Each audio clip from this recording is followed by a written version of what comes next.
তারপর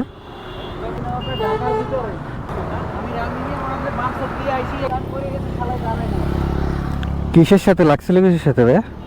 ইস, বাসা কোথায় আপনার, যাবেন কোথায়?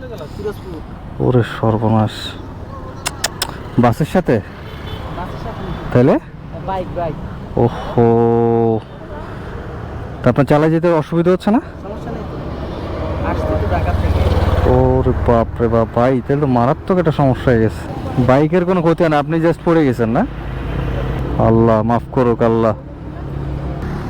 চালাইতে কি পারতেছেন, মানে হাতে কি বল পাচ্ছেন? সমস্যা নাই না? বাসায় জানাইছেন নাকি? আরে আল্লাহ রে, গায়ের প্যান্ট ট্যান্টটা ছিঁড়ে গেছে। পিছনে ওয়ালেটটা না পড়ে যাবে? ই করেন, এই ব্যাগের মধ্যে দরকার ঢুকায় রেখে দেন। প্যান্ট তো পিছনে ছিঁড়ে গেছে তো? হ্যাঁ, প্যান্ট পিছনে ছিঁড়ে গেছে। আপনি ওয়ালেটটা দরকার ওই সামনের কোনো পকেট টকেট রেখে দেন আর কি। হ্যাঁ হ্যাঁ, ভালোই তো, আঘাত তো ভালোই লাগছে। ফুল স্লিভের কোনো একটা কিছু পরা থাকলে মনে হয় একটু সেভ হইতো আর কি, হালকা পাতলা। অনেক দূরে তো, এত আরো তো মোটামুটি অনেক দূর রাইড করতে হবে।